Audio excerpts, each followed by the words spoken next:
Hello dear student, स्वागत है sigma toppers की इस क्लास में। आज हम लोग कक्षा 10 गणित प्रश्नावली 1.1 का अध्ययन करने वाले हैं।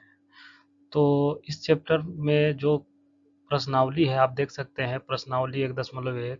इसका पहला क्वेश्चन को हम लोग, जितने भी क्वेश्चन है सभी क्वेश्चन को बारी बारी से सोल्व करने वाले हैं, जैसा कि आप देख सकते हैं। ठीक है, इस चैप्टर को हल करने से पहले इसमें कुछ संख्याओं के बारे में आपको जानना बहुत ही ज़रूरी है, तभी जाकर के ये चैप्टर आपके लिए बहुत ही आसान होगा। तो इसमें दो प्रकार की संख्याएं होती है जिनको जानना आपको ज़रूरी है। सबसे पहला जो संख्या है उसको हम लोग बोलते हैं भाज्य संख्या। एक आपका भाज्य संख्या हो गया और एक है अभाज्य संख्या। क्या है? अभाज्य संख्या। दो तरह की संख्या है जिसके बारे में आपको जानना बहुत ही जरूरी है। ठीक है, भाज्य संख्या किसको कहते हैं? वैसी संख्या जिसको दो से ज्यादा अंकों से भाग लगा सके हम या कट जाए, वैसी संख्या को हम लोग भाज्य संख्या कहते हैं। जैसे हम एग्जांपल लेते हैं, जैसे 4 हो गया। 4 क्या है? 4 एक भाज्य संख्या है। 4 एक हमारा क्या है? भाज्य संख्या। क्यों? क्योंकि 4 हमारा 1 से भी भाग लगता है, 2 से भी भाग लगता है और 4 से भी भाग लगता है। यानी कि मिनिमम 3 अंकों से अगर भाग लग जाए या कट जाए तो ऐसी संख्या को हम लोग भाज्य संख्या कहेंगे। और ये क्या है? अभाज्य संख्या। अभाज्य संख्या का एग्जांपल लेते हैं हम लोग, जैसे 2। 2 क्या अभाज्य संख्या है? इसके लिए क्या है? ये सिर्फ 2 अंकों से कटना चाहिए। एक स्वयं से कटे, ठीक है, और एक जो है सो 1 से कटे। ऐसी संख्या को संख्या अभाज्य संख्या कहते हैं। तो भाज्य संख्या और अभाज्य संख्या के बारे में बहुत अच्छा से आप समझ गए होंगे। तो चलिए इस चैप्टर के जो प्रश्नावली 1.1 है, उसका पहला क्वेश्चन हम लोग हल करते हैं।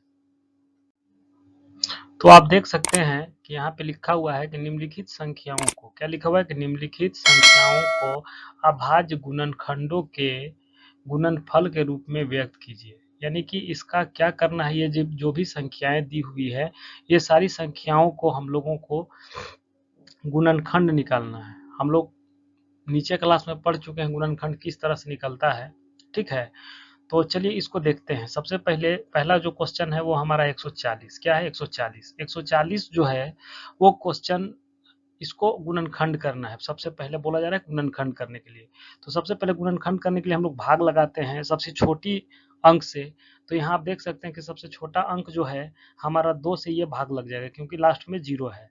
तो 2 सते 14, 0 उतर जाएगा। ठीक है, फिर इसको कितना से लगा सकते हैं? 2 से हम लोग लगा सकते हैं। 2 तिया 6 और 2 पंचे 10। ठीक है, फिर इसको हम कितना से लगा सकते हैं? चूंकि लास्ट में 5 है, 5 आया हुआ है, इसलिए ये 2 से नहीं लगेगा। तो ये 5 से हम लोग इसको भाग लगाएंगे। ठीक है, 5 सते 35। तो ये जो आया 140 का, ये जो हमारा आया वो आया, ये जो 2 गुने 2 गुने 5 गुने 7, ये जो संख्या आया, ये सारी संख्याएं, ये क्या आया? इसका गुणनखंड आया। ये क्या आ गया? गुणनखंड। और ये जो संख्या है वो भाज्य संख्या है। क्योंकि आप देख सकते हैं कि 140 कितने अंकों से कट रहा है? 2 से, 5 से, 7 से, 1 से भी कटेगा। तो इसलिए ये भाज्य संख्या है। और जब इसका गुणनखंड हम जब किए तो हमारा 2 गुने 2 गुने 5 गुने 7 के रूप में आया। तो आप देख सकते हैं कि 2 हमारा क्या है? 2 एक अभाज्य संख्या है।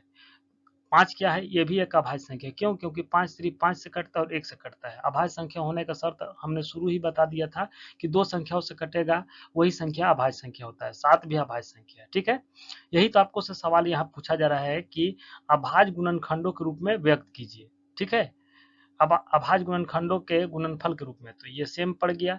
तो आप देख सकते हैं कि इस तरह से इसको हम लोग जब लिखेंगे तो 2 हमारा कितने बार आया है? तो 2 हमारा 2 बार है, इसलिए इसका 2 पर पावर 2 लिख देंगे। गुने 5 गुने 7, सब एक एक बार आया है, इसलिए हम लोग इसको करेंगे, लिखेंगे। यही आपका क्या हो गया? आंसर हो गया। चलिए अब नेक्स्ट क्वेश्चन को देखते हैं। तो आप देख सकते हैं कि हमारा जो अगला क्वेश्चन है उस 156 है। 156 का हमको अभाज्य गुणनखंड के रूप में व्यक्त करना है। सेम उसी तरह से हम लोग करेंगे जैसे पहला क्वेश्चन में भी हमने किया। तो सबसे पहले इसका गुणनखंड निकालेंगे 156 का। ठीक है, 156 का गुणनखंड निकालते हैं तो इसको हम 2 से लगा सकते हैं। 2 सते 14, 2 अठे 16। ठीक है, इसको और आगे हम बढ़ाते हैं तो 2 से फिर इसको लगाएंगे तो क्या हो जाएगा? 2 तिया 6, 2 9 18। ठीक है, ये फिर कितना से लगेगा? ये हमारा 3 से लगेगा। 3 एका 3, 3 तिया 9। अब इसके बाद 13 क्या है, एक अभाज्य संख्या। आपको 1 से लेकर के कम से कम 50 तक अभाज्य संख्याओं के बारे में आपको कंठस्थ याद कर लेना चाहिए। हम इसका भी वीडियो बना देंगे, ठीक है, कि अभाज्य संख्या कौन होता है। ऐसे तो अभाज्य संख्या के लिए सिर्फ 2 अंकों से कटना जरूरी है। तो ये क्या आ गया हमारा, आप देख सकते हैं, ये हमारा जो है 156 का जो है ये अभाज्य गुणनखंड के रूप में आ गया। क्या आया, 2 गुने 2 गुने 3 गुने 13, ठीक है। तो ये जो भी संख्याएं आया, ये सब क्या है, ये हमारा जो संख्या है वो अभाज्य है। ये क्या है, भाज्य। यही तो सवाल कर रहा है कि जो संख्या दिया हुआ है ये 156, उसको भाज्य संख्या है तो अभाज्य संख्या के रूप में इसको तोड़ना है, ठीक है, गुणनखंड करना है। तो आप देख सकते हैं कि 2 हमारा कितना बार आया, 2 बार आया, इसलिए 2 का स्क्वायर लिख देंगे। 3 हमारा कितना बार आया, 3 हमारा एक बार आया, इसलिए 3 लिखेंगे। और 13 एक बार आया, इसलिए 13 लिखेंगे। यही हमारा क्या हो गया, आंसर हो गया, ठीक है। चलिए अब नेक्स्ट क्वेश्चन को देखते हैं। जैसा कि आप देख सकते हैं कि हमारा अगला जो क्वेश्चन है वो तीसरा क्वेश्चन है, और 3825। इसी का हमको क्या निकालना है, अभाज्य गुणनखंड के रूप में निकालना है। तो चलिए निकालते हैं 3825 को अभाज्य गुणनखंड के रूप में। देखिए ये जो है ये हमारा 5 से भी कट सकता है। जो 3825 है ये 5 से भी कट सकता है और 3 से भी। तो हम लोग को चाहिए कि सबसे पहले छोटी संख्या से काटे। तो चलिए पहले 3 से इसको काटते हैं। 3 एका 3, 3 दूना के 6, यहाँ पे 2 बच गया, 22 हो जाएगा, 3 सत्ते 21, एक बचा 15 हो जाएगा, 3 पचे 15। कि ये 3 से भी ये भी कटेगा, तो देख लेते हैं। 3 चौके 12, 3 चौके 12, 3 दूना के 6, हाँ 3 से भी कट जाएगा। तो 3 से काट देंगे, 3 चौके 12 और 3 दूना के 6 और एक बच गया, 3 पचे 15। अब ये 3 से नहीं कटेगा, ठीक है। तो इसको हम लोग कितना से काटेंगे, तो इसको जो है हम लोग 5 से काटेंगे। किससे काटेंगे, 5 से। तो 5 अठी 40, 2 बच गया, 25 हो गया, 5 पचे 25, ठीक है। फिर ये कितना से कटेगा, ये हमारा कटेगा 5 से, ठीक है, 5 से। तो 5 से कटेगा तो क्या हो जाएगा, 5 एका 5, 3 बच गया, 5 सत्ते 35, 17 अभाज्य संख्या होता ही है। तो ये हमारा जो है आप देख सकते हैं कि 3825 का जो गुणनखंड आया, ये आया 3 3 5 5 और 17, ठीक है। हम लोग इस तरह से लिख सकते हैं, 3 गुना 3 गुना 5 गुने 5 गुने 17, ठीक है। इस तरह से हम लोग लिख सकते हैं। 3 हमारे कितना बार आया, 2 बार, तो हम 3 का स्क्वायर कर देंगे। 5 का कितना बार आया है, 2 बार, तो 5 का हम लोग स्क्वायर कर देंगे। 17 कितना बार आया, 1 बार, इसलिए 17 का स्क्वायर 17 कर देंगे, ठीक है। यही हो गया हमारा आंसर, ठीक है। चलिए नेक्स्ट क्वेश्चन को देखते हैं। तो जैसा कि देख सकते हैं कि नेक्स्ट क्वेश्चन जो है हमारा वो निकालना है 5005 का अभाज्य गुणनखंड। चलिए ठीक है, इसको हम लोग 5 लास्ट में, इसलिए पहले 5 से लगाते हैं। 5 एका 5, 5 0 0, 5 0 0, 5 एकम 5, ठीक है। इसके बाद ये फिर 7 से कटेगा, ठीक ना। तो 7 एकम 7, यहाँ पे 3 बच जाएगा, 7 चौके 28, 2 बचेगा 21, 7 21। फिर ये हमारा 11 से कटता है, ठीक है। 11 एकम 11, 3 बचा 33 हो जाएगा, 11 तिया 33। तो आप देख सकते हैं कि 500, ठीक है, इसका जो है 5005 का गुणनखंड हमारा क्या आ गया, आप देख सकते हैं 5 है, 7 है, 11 है और 13। ये सब क्या है, सब अभाज्य संख्याएं हैं। 5 गुने 7 गुने 11 गुने 13, ठीक है। तो ये जैसा कि आप देख सकते हैं कि ये कोई संख्या रिपीट नहीं हुआ, इसलिए हम इसको ऐसे ही लिख करके आंसर लिख देंगे। उम्मीद है कि आप समझ गए होंगे। तो चलिए नेक्स्ट क्वेश्चन को देखते हैं। तो आप देख सकते हैं कि अगला जो हमारा संख्या है वो 7429 है, ठीक है। इसको डायरेक्ट 17 से लगेगा, ठीक है। आप लगा के देख लीजिएगा, 17 चौके 68, ठीक है। यहाँ पे क्या बच गया आपका, यहाँ पे 6 बच गया, ठीक है, 62, 68 छः 74, 62, ठीक है। फिर 17 तिया 51, 17 चौका 68, 17 तिया 51, यहाँ 3 बार जाएगा। तो 62 में 51 चला गया तो क्या बचा, 2 में से 1 गया 1, 6 में से 5 गया 1, 11, ठीक है। हम यहाँ 9 बचा, तो ये क्या 119 हो गया। 17 सत्ते 119 होता है, ठीक है। आप देख सकते हैं कि इस तरह से हमारा आ रहा है, ठीक है। अब ये जो हमारा है वो 19 से लगेगा। कितना से लगेगा, 19 से लगेगा। तो 19 दूना 38 होता है, ठीक है। बचा 5, 57 हो जाएगा, 19 तिया 57। तो ये इसका 23 क्या है, अभाज्य गुणनखंड है, अभाज्य संख्याएं हैं, सॉरी। तो आप देख सकते हैं कि 7429 का जो हमारा अभाज्य गुणनखंड के रूप में आया वो आया 17 गुने 19 गुने 23। आप देख सकते हैं सब एक एक बार आया है, इसलिए यही हमारा क्या हो गया आंसर। तो चलिए अब नेक्स्ट क्वेश्चन को देखते हैं। जैसा कि आप देख सकते हैं यहाँ पे लिखा हुआ है कि निम्नलिखित पूर्णांकों के निम्नलिखित युग्मों के एचसीएफ और एलसीएम ज्ञात कीजिए तथा जांच कीजिए कि क्या दो संख्याओं का गुणनफल एचसीएफ और एलसीएम के बराबर है। ठीक है, तो चलिए शुरू करते हैं, देखते हैं क्वेश्चन संख्या। जैसे कि पहला आप देख सकते हैं यहाँ पे लिखा हुआ है, पहला क्वेश्चन है 26 और 91 का क्या करना है, एचसीएफ ज्ञात करना है। सबसे पहले हम लोग हल लिखेंगे। तो एचसीएफ ज्ञात करने के लिए सबसे आसान है कि सबसे पहले इस संख्याओं को हम लोग अभाज्य गुणनखंड करेंगे। ठीक है, तो सबसे पहले हम लोग 26 का अभाज्य गुणनखंड करते हैं, तो देखते हैं क्या है। इसको हम 2 से लगा सकते हैं क्योंकि लास्ट में 6 है, तो 2 एकम 2, 2 तिया 6, 13। तो अब इस तरह से भी हम लगा सकते हैं कि 13 एकम 13। तो इसका अभाज्य गुणनखंड आप देख सकते हैं कि 2 गुने 13 गुने 1 के रूप में आता है। 91 को हम लोग जब लगाएंगे, ठीक है, तो 91 जो है वो 7 से कटेगा, तो क्या होगा 13 सत 91, 13 बार में होता है। फिर 13 को काटेंगे, ठीक है, तो 13 एकम 13। आप देख सकते हैं कि 26 का जो हमारा अभाज्य गुणनखंड आया वो आया 2 गुने 13। एक को हम लोग ऐसे लिखते नहीं है, ठीक है, लिख सकते हैं, लिखते नहीं है। फिर 91 का अभाज्य गुणनखंड क्या आया हमारा, आप देख सकते हैं 7 गुने 13। ठीक है, अब चलिए तो सबसे पहले एचसीएफ देखते हैं 26 और 91 का। 26 और 91 का एचसीएफ क्या आता है, तो आपको बता दे रहे हैं कि 26 और 91 कोई भी संख्याओं का एचसीएफ जब हम अभाज्य गुणनखंड निकालते हैं दो संख्याओं या तीन संख्याओं को, तो जो उसमें आपस में मिलता है उन्हीं का गुणनफल को एचसीएफ करते हैं। जैसे कि यहाँ पे 13 मिला, ठीक है, ये दोनों सेम से मिल गया, तो हम लोग इसको लिख सकते हैं कि एचसीएफ क्या आया, 13 आया। क्यों, क्योंकि जो मिलता है उसी को एचसीएफ कहते हैं। एलसीएम देखते हैं, एलसीएम एलसीएम क्या होता है, एलसीएम जो है जो मिला उसको लिखेंगे और जो नहीं मिला उसको भी लिखेंगे। कौन कौन नहीं मिला, यहाँ 2 नहीं मिला, 7 नहीं मिला, हम 2 लिखेंगे और 7 लिखेंगे। ठीक है, इस तरह से हमारा 13 दूना 26 से करते हैं, तो क्या आता है 7 छक 42 के 2 हाथ में रहा 4, 7 दूना 14, 4 18, 182। क्या आ गया हमारा एलसीएम, हमारा एलसीएम आया 182। ठीक है, अब इसको चलिए हम लोग देखते हैं जांच करके इसको हम लोग देखते हैं जांच करके। जांच में क्या होता है कि एक संख्या, दो संख्या जिसमें एक संख्या को ए मानते हैं दूसरी संख्या को बी मानते हैं, ठीक है, ए और बी का गुणनफल जो है वो एचसीएफ, जो संख्याओं का एचसीएफ आया और उसका एलसीएम जो आया उसके गुणनफल के बराबर होता है। ठीक है, तो ये होना चाहिए। तो चलिए देखते हैं, हमारा ये जो ए है वो क्या है 26 है, क्या है 26। तो चलिए ए की जगह पे हम क्या रखते हैं 26 गुने बी हमारा क्या है 91 है। ठीक है, वो किसके बराबर आना चाहिए, एचसीएफ हमारा आया है 13 और गुने एलसीएम कितना आया है, एलसीएम आया है 182।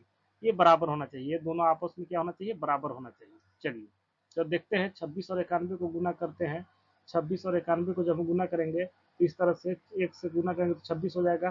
फिर 9 छक 54 के 4 हाथ में रहा 5, ठीक है, 9 दूना 18 और 5 23। इस तरह से हम लोग लिख सकते हैं 6 6 3 2। ये कितना गुना करके आया 2366, कितना आया 2366। अब हम लोग गुना करते हैं, किसको गुना करते हैं, अब हम लोग गुना करते हैं 182 और 13 को, 182 और 13 को। तो 3 दूना के 6, 3 अठी 24 के 4 हाथ पर हाथ 2, 3 एकम 3 और 2 5। ठीक है, फिर गुना करते हैं 1 से, तो वही लिखाएगा 2 8 1। तो जोड़ते हैं क्या आता है 6 6 8 5 13 के 3 हाथ में रहा 1 1 और 1 2, यानी कि इन दोनों को भी जब गुना हम लोग करते हैं तो वो भी आ रहा है 2366। तो आप देख सकते हैं कि हमारा दोनों बराबर आ गया, अतः ये सही है। यही क्वेश्चन आपका बन गया। ठीक है, चलिए अब देखते हैं नेक्स्ट क्वेश्चन को। तो अगला क्वेश्चन जैसा कि आप देख सकते हैं यहाँ पे 510 है और 92, ये दोनों का पहले एचसीएफ ज्ञात होगा और उसके बाद एलसीएम ज्ञात करेंगे और फिर जांच करेंगे कि दो संख्याओं का गुणनफल एचसीएफ गुने एलसीएम है कि नहीं। तो चलिए शुरू करते हैं। तो जैसा क्वेश्चन संख्या 2 में लिखा हुआ है, हमारे पास क्या लिखा हुआ है कि एक है 510, क्या है 510 और दूसरा जो है वो है 92। तो सबसे पहले इन संख्याओं का अभाज्य गुणनखंड करेंगे, उससे पहले हम लोग हल लिख लेते हैं। ठीक है, 510 का हम लोग अभाज्य गुणनखंड इस तरह से करेंगे। ठीक है, चूंकि 2 से हम इसको लगा सकते हैं, लास्ट में 0 है इसलिए, तो 2 दूना के 4, 1 बच गया, 2 पचे 10, फिर 2 पचे 10। ठीक है, फिर इसको हम 5 से लगाएंगे, तो पहले देखते हैं क्या 3 से लगता है। अगर 3 से लगता है तो पहले हम इसको 3 से लगाएंगे। 3 अठी 24, हाँ 3 से लग जाएगा। 3 अठी 24 और 3 पचे 15। अब 3 से नहीं लगेगा, अभी 5 से लगेगा। ठीक है, तो 5 एकम 5, 17 पचे 85 होता है। तो ये इसका अभाज्य गुणनखंड निकल गया। अब हम लोग निकालते हैं 92 का। किसका? 92 का। तो 92 को पहले 2 से लगाते हैं, तो 2 चौके 8, 1 बच गया, 2 छक 12। ठीक है, फिर 2 से लगाएंगे, तो ये हो जाएगा 2 दूना का 4, 2 तिया 6। आप देख सकते हैं चूंकि 23 जो है वो क्या अभाज्य संख्या है और 17 भी अभाज्य संख्या है। अब इसके आगे ये कटेगा नहीं, सिर्फ 1 से कटता है, इसीलिए हम लोग इसको आगे लगाएंगे नहीं। तो हम लोग देख सकते हैं कि 510 का जो है वो हमारा क्या आया, अभाज्य गुणनखंड 2 आया। आप देख सकते हैं 2 आया, फिर 3 आया, 3 आया, फिर 5 आया, और फिर क्या आया, 17 आया। ठीक है, और उसी तरह से आप देख सकते हैं कि 92 का अभाज्य गुणनखंड क्या आया, पहले 2 आया, फिर 2 आया, फिर 23 आया। ठीक है, 23 आया। तो हमने बताया अभी पिछला क्वेश्चन में कि एचसीएफ जो निकलता है वो कुछ नहीं करना, जो दोनों में सेम सेम मिल रहा है वही इसका एचसीएफ हो जाएगा। तो यहाँ पे आप देख सकते हैं यहाँ पे 2 मिल रहा है, यहाँ भी 2 मिल रहा है, तो ये दोनों सेम सेम है। जबकि इसमें 2 है, लेकिन इसमें 2 नहीं है बल्कि 3 है। इसमें 5 है, इसमें 5 नहीं, इसमें 23 है, इसमें 23 नहीं, इसमें 17, इसमें 17 नहीं है। तो इसका एचसीएफ क्या हो जाएगा, 510 और 510 और 92 का एचसीएफ क्या हो जाएगा, 2 हो जाएगा। एलसीएम क्या हो जाएगा, तो एलसीएम जो है वो आप देख सकते हैं कि एलसीएम हमारा जो है वो हमने बताया था कि सबसे पहले एचसीएफ का आप ले लीजिए जो आया, तो एचसीएफ हमारा 2 आया है, चूंकि 2 2 मिल रहा है। ठीक है, अब एलसीएम के लिए क्या करना है, जो नहीं मिल रहा है वो सबको लिखना है। तो सबसे पहले हम लोग 2 को लिखेंगे, ये 2 को, इस 2 को, फिर ये 3 को लिखेंगे, 3 को लिखेंगे, फिर हम लोग 5 को लिखेंगे। सबसे पहले छोटी संख्या को लिखेंगे ताकि गुना करने में आसानी हो, फिर 17 लिखेंगे, फिर 23 लिखेंगे। ठीक है, तो आप देख सकते हैं कि इसको गुना करेंगे तो 2 दूना के 4, 4 तिया 12, 12 पच्चे 60। 60 को 17 से गुना करेंगे तो हो जाएगा, आप देख सकते हैं वो हो जाएगा 1020। ठीक है, 17 छक 73 से 1020 हो जाता है। फिर उसको 23 से गुना करेंगे, जब 23 से गुना करेंगे तो क्या आता है, 0 6 0 1, सॉरी 3 3। फिर इसको गुना करेंगे, 2 0 0, 2 दूना के 4, 2 0 0, 2 एकम 2। जब इसको गुना करते हैं तो क्या आता है, 0 6, उसके बाद आया 4, फिर 3 और 0 3 हो गया, और 2, यानी 23 4 60। यानी कि जो एलसीएम आया वो हमारा 23,460, ये हमारा एलसीएम आ गया। चलिए अब इसको हम लोग जांच करते हैं। ठीक है, जांच करते हैं। जांच में क्या होता है, आप देख सकते हैं कि जैसा कि हमने बताया था कि एक संख्या ए होता है, एक संख्या बी होता है। ठीक है, वो बराबर होता है एच सी एफ, और गुना करेंगे उसको एलसीएम के, तो वो दोनों का होगा, बराबर हो जाएगा। ठीक है, तो चलिए एक संख्या हमारा है 510, क्या है 510, और दूसरी संख्या क्या है 92। ये दोनों को गुना करेंगे, और एचसीएफ हमारा क्या है, 2 आया है, एलसीएम कितना आया है, एलसीएम आया है 23,460। ठीक है, 23,460। तो सबसे पहले हम लोग ये 510 और 92 का गुना करते हैं। तो चलिए गुना करके देखते हैं, 510 गुने 92। ठीक है, गुना करेंगे, क्या होगा, 2 0 0, 2 एकम 2, 2 पचे 10। ठीक है, फिर 9 से करेंगे तो क्या आ जाएगा, 9 0 0, 9 एकम 9, 9 पचे 45। जब इसको हम लोग ये करते हैं तो क्या आता है, 0 आया, 2 आया, 9 आया, 6 आया, और 4 आया। तो ये 46 9 20 आया, क्या आया, 46,920 आया। ठीक है, अब इसको हम लोग गुना करके देखते हैं। तो यहाँ पे 2 से गुना करेंगे, सबसे पहले 2 से 0 में, तो जो 2 0 0, 2 छक 12, 6 से गुना करेंगे तो 12 के 2 हाथ में रहा 1, 2 चौके 8 और 1 हासिल 9।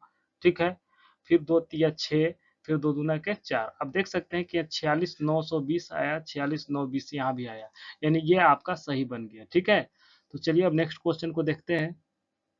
क्वेश्चन है हमारा 336 और 54 का एचसीएफ और एलसीएम ज्ञात करना। जैसे हमने दो ये दोनों क्वेश्चन को जिस तरह से हम लोग हल किया उसी तरह से इसको भी हल करना। तो चलिए शुरू करते हैं, देखते हैं।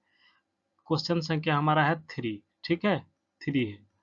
तो यहाँ पे हमारा लिखा हुआ है 336 और 54 का HCF ज्ञात करना है। चलिए देखते हैं, इसको हल लिखते हैं सबसे पहले और बारी बारी से इसको 336 का हम लोग अभाज्य गुणनखंड करते हैं। तो सबसे पहले हम लोग इसको 2 से करेंगे, ठीक है। 2 एकम 2, 1 बच गया 13 हो गया, 2 छक 12, 1 बच गया 16 हो गया, 2 अट्ठे 16, ठीक है। चलिए इसको फिर 2 से लगाते हैं, 2 अट्ठे 16, 2 चौके 8, फिर लगाते हैं 2 से, 2 चौके 8, 2 दूना के 4, फिर 2 से लगाते हैं तो ये हमारा हो गया 2 दूना के 4, 2 एकम 2, अब नहीं लगेगा, अभी 3 से लगेगा, 3 सते 21, 7 जो है हमारा अभाज्य संख्या, इसीलिए अभी इसको हम नहीं गुणनखंड करेंगे। अब यहाँ पे हमारा है 54, कितना है 54। चलिए 54 को हम लोग देखते हैं तो इसको 2 से लगाते हैं तो ये हो गया 2 दूना के 4, 2 सते 14, ठीक है। फिर इसको 3 से लगाएंगे, 3 नवा 27, फिर 3 से लगाएंगे, 3 तियाई 9। तो आप देख सकते हैं कि 336 का जो अभाज्य गुणनखंड आया 1 2 3 4, 1 2 3 4, 1 2 3 4, 4 बार कितना आया 2 आया, ठीक है। तो हम लोग पहले 4 बार 2 लिख लेते हैं, गुना में 1 2 3 4, फिर आया 3 आया, फिर 7 आया, फिर गुने 3 गुने 7, और ये जो है 54 का जो हमारा आया वो आया 2 गुने 3 गुने 3 गुने 3, ठीक है। तो आप देख सकते हैं कि ये दोनों का HCF हम किस तरह से लिख सकते हैं। HCF जो है वो हम लिख सकते हैं कि 2 2 मैच कर रहा है, ठीक है। इसका मतलब ये 2 ये 3 मैच नहीं कर रहा है, ये 2 ये 3 मैच नहीं कर रहा है, ये 2 है लेकिन इधर 2 नहीं है, फिर यहाँ 3 और 3 मैच कर रहा है। तो हम सबसे पहले 2 को भी लिखेंगे और जो मैच कर रहा है अगला उसको गुना में करके लिख देंगे, ठीक है। तो HCF हमारा क्या आ जाएगा 2 तिया 6। आप देख सकते हैं कि HCF जो है वो हमारा क्या आ गया 6 आ गया, ठीक है।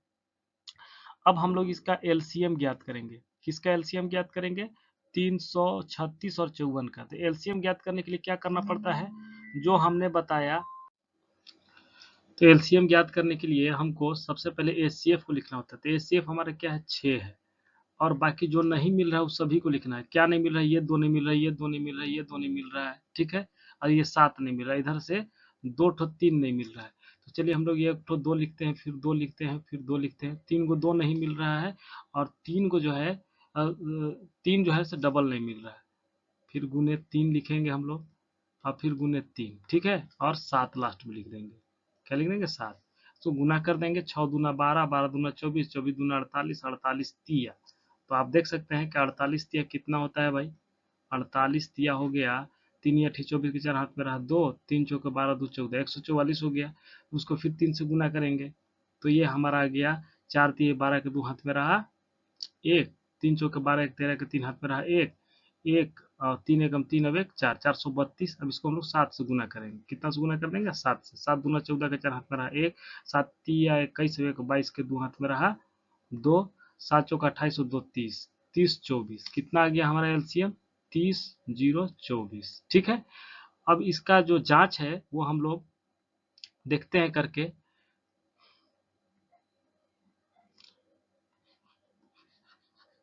जांच हम लोग इसको करके देखते हैं। जांच में हमने आपको बताया है, ठीक है।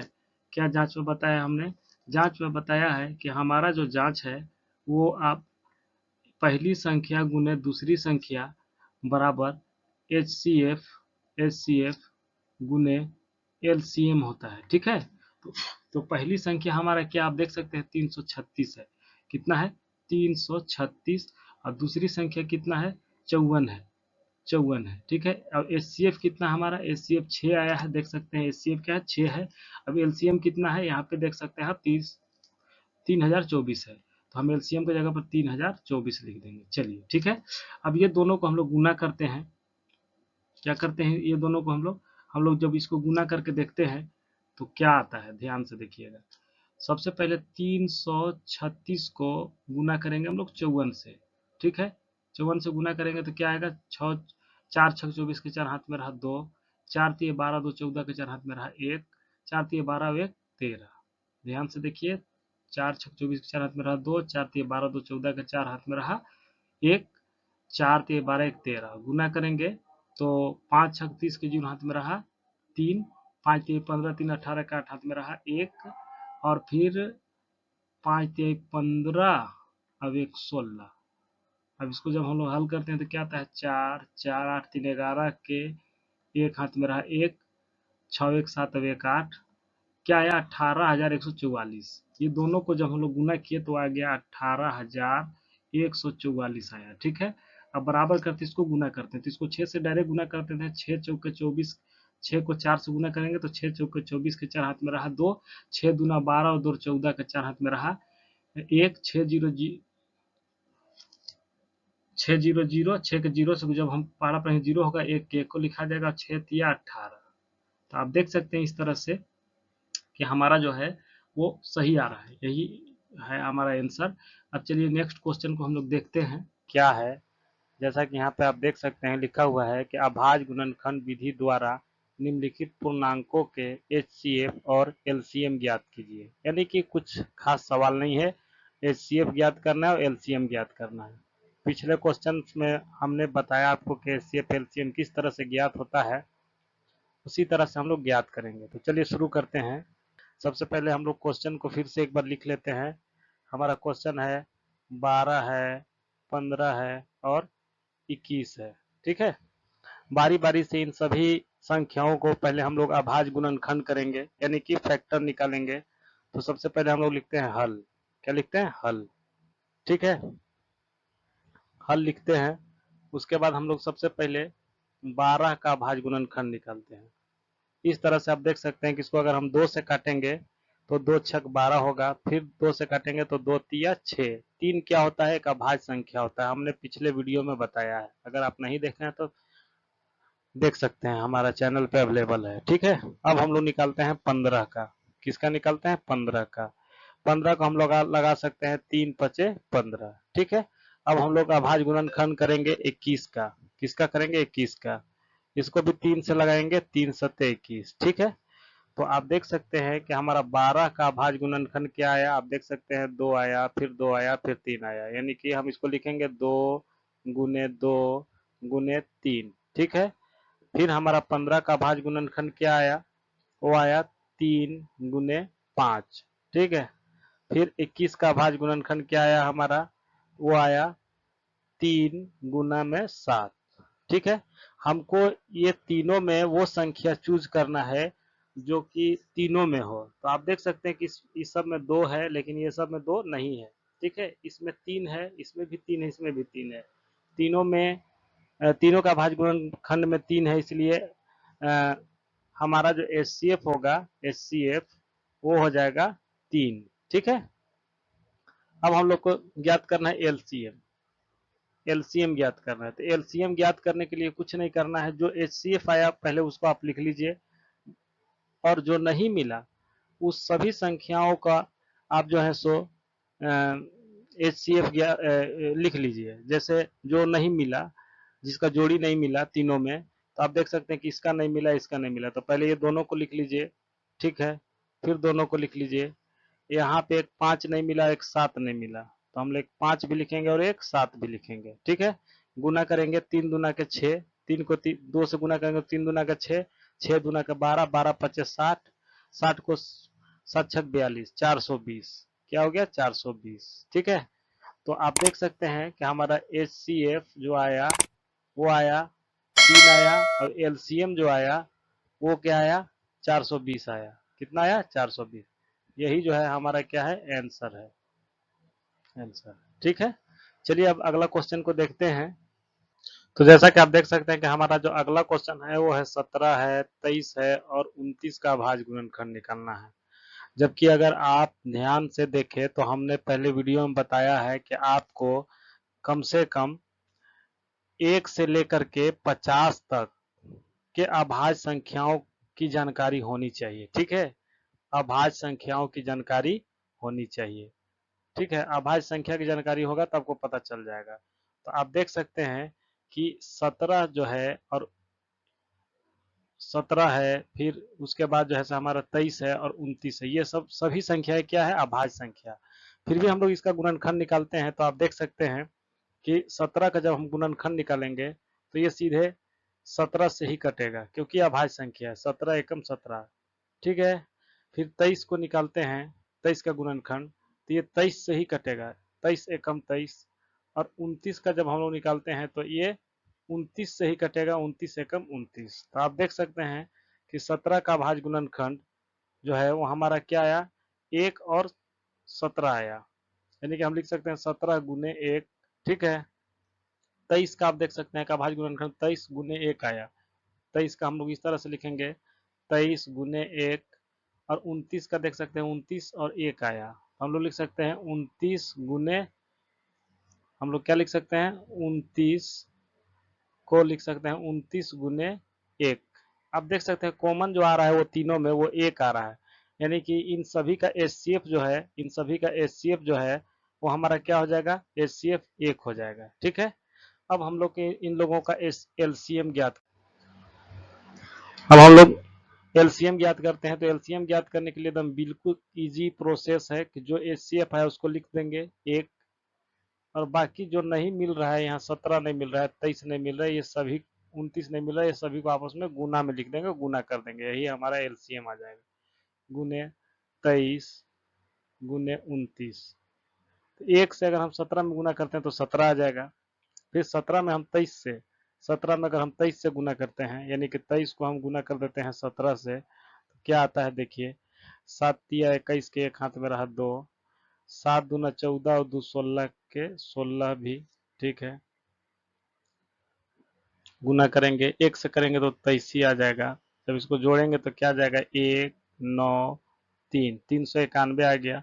अब हम 391 को जब यहाँ 391, आप इसको हम 29 से गुना करेंगे, किससे गुना करेंगे 29 से, तो 9 एकम 9, 9 9 81 के एक हाथ में रहा 8, 9 तिया 27 और 8 35 हो गया, ठीक है। इसको 1 2 से गुना करेंगे तो 2 एकम 2, 2 9 18 के 8 हाथ में रहा 1, 2 तिया 6 और 1 7, तो जोड़ेंगे तो 9 आएगा, 3 आएगा, 5 और 8 13 के 3 हाथ में रहा 1 3, और 7 10, अब 1 11, क्या आया 11 33 9, यानी कि जो एलसीएम आया, जो एलसीएम आया वो हमारा आया 11 33 9, और एचसीएफ जो आया वो क्या आ गया हमारा, एचसीएफ आ गया 1, यही हो गया, क्या हो गया आंसर। चलिए नेक्स्ट क्वेश्चन को देखते हैं। जैसा कि अगला क्वेश्चन हमारा है वो 8 9 और 25 का क्या ज्ञात करना है, एचसीएफ ज्ञात करना है, एलसीएम ज्ञात करना है। तो सबसे पहले इन सभी को गुणनखंड करेंगे हम लोग अभाज्य गुणनखंड के रूप में। तो चलिए देखते हैं, सबसे पहले क्वेश्चन संख्या 3 है आपका, ठीक है, वो है 8 9 और 25 का। तो हम लोग सबसे पहले हल लिखते हैं और बारी बारी से गुणनखंड करते हैं, अभाज्य गुणनखंड। 8 का करेंगे क्या होगा, 2 चौके 8, 2 दूना के 4, आप देख सकते हैं। उसके बाद हम लोग 9 का करेंगे तो क्या होगा, 3 तिया 9। उसके बाद 25 का करेंगे तो क्या होगा, 5 पचे 25। तो आप देख सकते हैं इस तरह से हमारा कोई भी मैच नहीं कर रहा है, तो हम लोग फिर इसको 2 से लगा देंगे तो 2 एक का 2, इसको 3 से लगा देंगे तो 3 एक का 3, और फिर ये 5 से लगा देंगे तो 5 एक का 5, ठीक है। यानी कि हमारा जो 8 का गुणनखंड आया वो क्या आया, 2 गुने 2 गुने 2 गुने 1।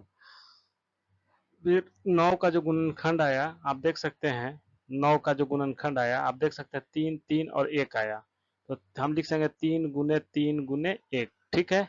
फिर जो हमारा आया वो 25 का आया, वो क्या आया आप देख सकते हैं 5 गुने 1, इस तरह से हम लोग लिखेंगे 5, 25 का लिखेंगे 5 गुने 1। आप देख सकते हैं कि तीनों में जो कॉमन है वो 1 आया, तो यानी कि एचसीएफ जो होगा, एचसीएफ जो होगा वो हमारा 1 हो जाएगा। अब एलसीएम जब हम ज्ञात करेंगे, क्या ज्ञात करेंगे एलसीएम, तो एलसीएम हमने बताया कि जो जो हमारा आया एचसीएफ पहले उसको लिख लेंगे, और जो जिसका जोड़ी नहीं मिल रहा है उसको हम लिखेंगे, ठीक है। आप देख सकते हैं किसी का जोड़ी आपस में मिल नहीं रहा है, तो सभी को हम लोग लिखेंगे, आसानी हो जाएगा। सबसे पहले हम लिखेंगे हमारा जो है ये 3 बार 2 है, तो उसको पहले लिख लेंगे 2 गुने 2 गुने 2, ठीक है। फिर 2 बार 3 है तो 2 बार 3 लिख देंगे, 3 गुने 3, ठीक है। फिर गुने 5 2 बार है तो हम लोग 5 गुने 5 लिख देंगे। अब इसी को हम लोग क्या करेंगे, इसी को हम लोग जो है सो गुना कर देंगे, गुना करेंगे 1 से 2 में तो 2 ही आएगा, 1 से 2 में गुना करें 2 आएगा, 2 दूना का 4, 4 दूना का 8, 8 तरीके 24, 24 तिया 72 होता है, 72 पचे। हम लोग क्या करेंगे, 72 को 5 से गुना कर देंगे, 5 से, 5 दूना 10 के जीरो हाथ में रहा 1, 5 सत्ते 35, अब 1 36, 360 आया। अब 360 को हम लोग गुना करेंगे इस 5 से, तो 360 गुने 5 करेंगे तो क्या आ जाएगा हमारा, 5 जीरो जीरो, 5 छक 30 के जीरो हाथ में रहा 3, 5 ये 15, 3 18, यानी कि इसका एलसीएम जो आया, एलसीएम जो आया वो 1800 आया। ठीक है, अब एचसीएफ जो आया वो क्या आया हमारा, एचसीएफ जो आया वो 1 आ गया। यही हो गया आपका आंसर। ठीक है, तो नेक्स्ट क्वेश्चन को हम लोग देखते हैं। तो जैसा कि आप देख सकते हैं कि हमारा जो अगला क्वेश्चन है वो क्वेश्चन संख्या 4 है। वो सवाल में बोला जा रहा है कि एचसीएफ 306 और 657, मैंने 306 और 657 का एचसीएफ 9 दिया है, एलसीएम ज्ञात करना है। शॉर्टकट एचसीएफ दिया, एलसीएम ज्ञात करना है। तो सबसे पहले तो ये बात जान लीजिए कि ये जो क्वेश्चन है, ये क्वेश्चन है, ये बहुत ही इंपॉर्टेंट क्वेश्चन है, हर बार एग्जाम में पूछा जाता है, इसलिए इसको बहुत ही अच्छा से हल करना होगा। तो जैसा कि आप देख सकते हैं कि एचसीएफ जो है वो 9 दिया है, किसका, एक संख्या है, पहली संख्या 306 और दूसरी संख्या है 657। एलसीएम हमको ज्ञात करना है, तो हम सबसे पहले हल लिखेंगे। क्या लिखेंगे, हल लिखेंगे। हल लिखने के बाद जो जो चीज दिया है वो हम लिखेंगे। संख्या हमारे पास 2 है। सबसे पहले एचसीएफ कितना दिया हुआ है, तो आप देख सकते हैं एचसीएफ जो हमारा दिया हुआ है, एचसीएफ वो है 9। ठीक है, किसका 9 एचसीएफ है भाई, तो संख्या, एक संख्या 306 और दूसरी संख्या है हमारा 657, 657, ये दो संख्या है, उसका एचसीएफ हमारा 9 दिया हुआ है। एलसीएम जो है पूछ रहा है कि 306, 306 और 657 का जो है एचसीएफ क्या होगा, एलसीएम क्या होगा, यही पूछ रहा है। सबसे पहले हम लोग लिखेंगे कि हम जानते हैं, हम जानते हैं, हम जानते हैं, क्या जानते हैं भाई, हम जानते हैं कि हम जानते हैं कि हमारा जो एक फॉर्मूला है कि पहली संख्या गुने दूसरी संख्या बराबर होता है एचसीएफ गुने एलसीएम, ये फॉर्मूला होता है, ये हम लोग जानते हैं, हमने पिछले क्वेश्चन में आपको बताया है। ठीक है, तो अब देख सकते हैं कि हमारा जो पहली संख्या है वो है 306 और दूसरी संख्या क्या है 657, यानी ए इसको मान लेते हैं, बी इसको मान लेते हैं। चलिए देखते हैं इसको, इसका मान को पुट करके। तो ए हमारा क्या है 306, तो एक जगह पर रख देंगे 306 गुने बी हमारा क्या है, बी जो है हमारा 657 है, तो हम यहाँ लिखेंगे 657 बराबर एचसीएफ कितना है, एचसीएफ हमारे पास है 9, तो एचसीएफ की जगह पे हम लोग 9 लिख देंगे। एलसीएम क्या है, तो एलसीएम हमारे पास पता नहीं, एलसीएम ही पता करना है। ठीक है, तो हम क्या करेंगे कि एलसीएम बराबर लिखेंगे। आप समीकरण में देखे होंगे कि जिसके साथ समीकरण में कोई संख्या रहता है वो नीचे जाता है, बट्टा के क्या होता है नीचे जाता है, पर एक बट्टा खींचेंगे और 9 को नीचे करेंगे। ठीक है, ऐसे भी ये गुना में, इसलिए ये इसका जो संख्या है वो भागा में जाएगा। ठीक है, तो हम लोग लिखेंगे 306 गुने 657। तो आप देख सकते हैं कि इसको हम लोग 9 से काट सकते हैं। ठीक है, कैसे काटेंगे, 3 तिया 9 और 3 एका 3, 3 जीरो जीरो, 3 दूना का 6, फिर ये 3 से कट जाएगा, 3 एका 3, 3 तिया 9 और एक आ गया 3 चौके 12, तो हमारे पास क्या आ गया, एक आया 34 और एक आया 657। जब इन सभी का गुना करेंगे तो आएगा 22, 33, 8, तो यही आपका जो है सो एलसीएम हो गया। क्या हो गया, एलसीएम, यही आपका हो गया आंसर। ठीक है, चलिए अब नेक्स्ट क्वेश्चन को देखते हैं। क्वेश्चन जो है हमारा क्वेश्चन संख्या 5 है। जैसा कि आप देख सकते हैं लिखा हुआ है कि जांच कीजिए कि क्या किसी प्रकृत संख्या n के लिए संख्या 6n यानी 6n के अंक 0 पर समाप्त हो सकते हैं या नहीं। ठीक है, इसको जानने के लिए सबसे पहले हम लोगों को कुछ नियम जानना होगा। ठीक है, तो चलिए उस नियम को पहले हम लोग समझते हैं। तो नियम ये कहता है कि यदि कोई संख्या का गुणनखंड, ठीक है, कहता है कि यदि यदि कोई संख्या का कोई कोई भी संख्या हो, कोई भी संख्या का गुणनखंड गुणनखंड गुणनखंड कोई संख्या का गुणनखंड अगर 2m गुने 5n के रूप में अगर आता है, 2m एवं 5n के रूप में आता है ना, इतना का रूप हो तो वह संख्या जो है वो क्या होगा, शून्य पर समाप्त होगा, शून्य पर समाप्त होगा। ठीक है, तो सबसे पहले इसमें जो संख्या हमारा दिया हुआ है 6n यानी कि 6 का, तो सबसे पहले हम लोग 6 का गुणनखंड करेंगे तो देखेंगे कि क्या ये शून्य पर समाप्त होता है। तो सबसे पहले हम लोग 6 का गुणनखंड निकालते हैं, तो 2 तिया 6। आप देख सकते हैं कि 6 का जो गुणनखंड आया वो हमारा आया 2 गुने 3। ठीक है, जबकि आना क्या चाहिए, एक बार 2 आना चाहिए और एक कम से कम एक बार 5 आना चाहिए, लेकिन हमारे यहाँ आया कितना, एक बार 2 आया और 5 की जगह पे 3 आ गया। यानी कि अगर शून्य पर समाप्त होने का कोई शर्त है तो ये आना चाहिए, एक बार 2 एक बार 5, एक बार 2 एक बार 5, जबकि ये आया नहीं। ठीक है, यानी कि ये संख्या जो है शून्य पर समाप्त नहीं होगा। तो हम लोग इस तरह से इसको लिख सकते हैं कि संख्या का गुणनखंड करने पर क्या हुआ, संख्या का गुणनखंड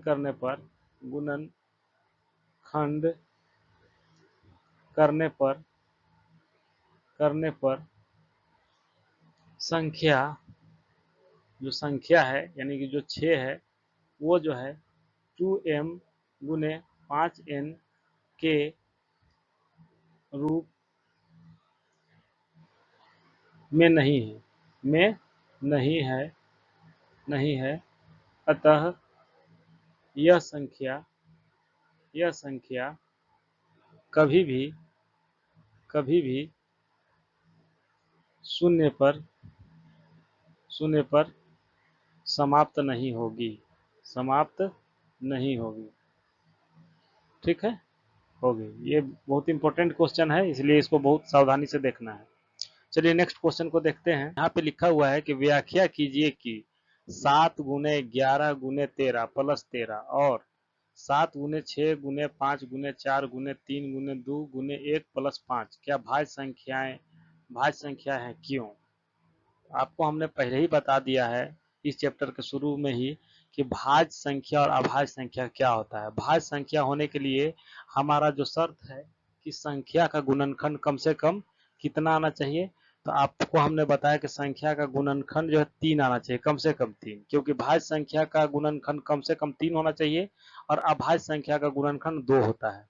तो चलिए इसी को हम लोग देखते हैं कि क्या भाज्य संख्या का ये जो संख्या दिया हुआ है क्या इसका गुणनखंड जो है सो 3 है कि नहीं है। तो सबसे पहले हम लोग क्वेश्चन में जो पहली रो में जो संख्या है इसका हम लोग निकालते हैं। ठीक है, सबसे पहले लिखेंगे हल निकालने के बाद लिखेंगे 7, हमारा संख्या क्या दिया हुआ है 7 गुने 11 गुने 13 प्लस 13। इसमें क्या हल हो सकता है, आप देख सकते हैं कि सभी संख्या इधर गुना में है और इधर प्लस में है और दोनों में 13 है, तो इसको हम लोग कॉमन ले लेंगे। क्या करेंगे, कॉमन लेंगे, 13 को कॉमन लेंगे तो यहाँ 7 बच जाएगा गुने 11 बच जाएगा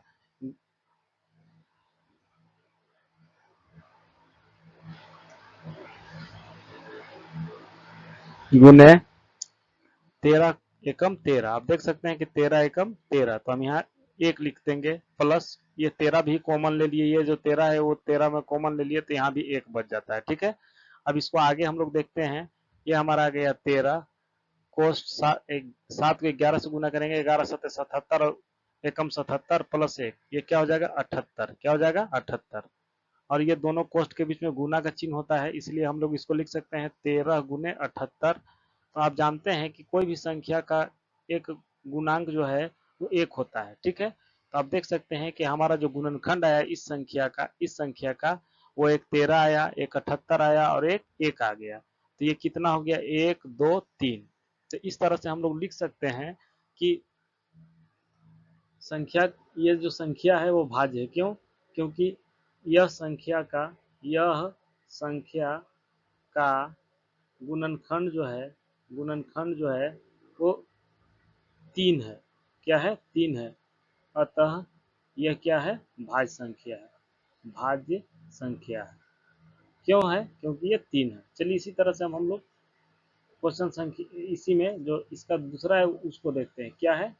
तो दूसरा में आप देख सकते हैं कि लिखा हुआ है 7 गुने 6 गुने 5 गुने 4 गुने 3 गुने 2 गुने 1 प्लस 5। ठीक है, तो इसको हम लोग सबसे पहले आप देख सकते हैं कि इसमें भी 5 है, इसमें भी 5 है, तो हम लोग 5 को क्या करेंगे, कॉमन ले लेंगे। जैसे अभी इस क्वेश्चन में हमने लिया, तो यहाँ पे बच जाएगा हमारा 7 गुने 6 गुने 5, सॉरी 5 नहीं होगा क्योंकि 5 तो हमने कॉमन ले लिया। ठीक है, तो यहाँ पे हम 5 एकम 5 कॉमन ले लिए, तो यहाँ 1 हो गया। फिर गुने 4 गुने 3 गुने 2 गुने 1 प्लस ये 5 कॉमन हमने ले लिया यहाँ पे, तो यहाँ भी हम लोग क्या लिख देंगे, 1 लिख देंगे। अब इसी को हल करके देखते हैं क्या होता है। तो आप देख सकते हैं कि यहाँ पे हम लोग पहले 5 लिखेंगे, 7 को 6 से गुना करेंगे तो क्या हो जाएगा, 42 हो जाएगा, गुने 42 हो जाएगा। तो हम लोग इस तरह से हम लोग इसको लिख सकते हैं,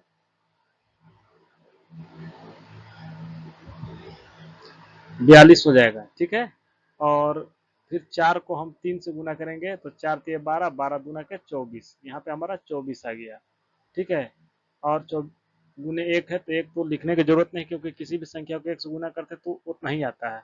प्लस क्या हमारा आ गया, 1 आ गया। ठीक है, जब हम लोग इसको गुना करेंगे तो क्या आएगा हमारा, आप देख सकते हैं कि 24 और 42 को जब गुना करेंगे तो ये हमारा आ जाएगा 1008।